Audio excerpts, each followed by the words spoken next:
So I was raised Jewish, both my parents are Jewish, and it's just kind of been like incorporated into my life. You know, went to Hebrew school, got bat mitzvah, you know, all that stuff, and then I just, like, my parents never really forced religion upon me, but they kind of guided me in that right direction, and I just always feel like it's very important to, you know, realize that I am Jewish and that, like, religion is such a big part of my life, so, like, I want to keep it in every day. I personally say the Shema at night, which is a prayer that just says, like thank you for being, like, the one and only God, to, like, Hashem above. And, like, that's just, like, what I do every night, and I kind of, like, talk to him in my own way, like, kind of tell him, like, what happened during the day, and, like, thanking him and asking him for advice, and, but other than that, like, I just really go about, like, my day-to-day life. I got this ring when I was in Israel, and it's called a Hadaya, and you can, like, engrave it with whatever, like, saying you want. And so I chose to do, it says Ve'ahavta l'reacha kamocha, it means love your neighbor as yourself. So I felt like that was a very important saying, which kind of sums up everything that I believe. I lived in Jerusalem for about 5 months. That's where we, like, took classes. That's, like, the academic part of the year. And then I personally went up north to a city called Carmiel. It's like 45 minutes outside of Haifa.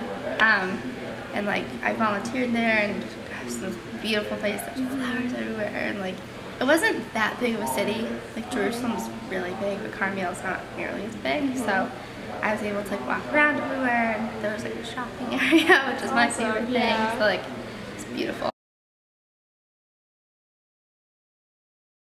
I worked at a food pantry in the mornings, and then in the afternoons I worked with kids from broken homes, and they were my 12 kids.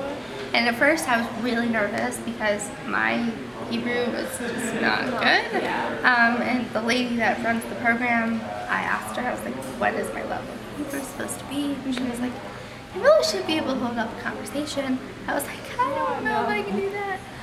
But I was like, do I go? My staff was like, yeah, just go for, like, the first day. We can't cancel on them. So I was like, okay, and I just fell in love with these kids. Like, they only spoke Hebrew and I only spoke English, so that there was that language barrier, but I fell in love with them. I do, especially, like, coming from a gap year and then, like, wanting to really extend my Jewish life on campus. I really feel like there are a lot of pretty good amount of practicing Jews on campus. Also, like, Christians as well, and, like, every other religion. And, like, I definitely feel like college is the time that, like, a student is, like, supposed to explore, like, how religious they want to be, like, with their religion. Like, personally, like, I, like, go to services every Friday night. That's just the thing that, like, where do you go around here? I go to Hillel. Okay. I'm not, like, a big fan of Hillel dinner, so, like, I go to Chabad dinner, and, like, they're two different atmospheres, and I kind of like them both, so, like, that's what I like to do. My roommate's also Jewish, so, do you guys go together? We go together, and, like, she's a little bit more on the Orthodox side, but, like, we both, like, pray together.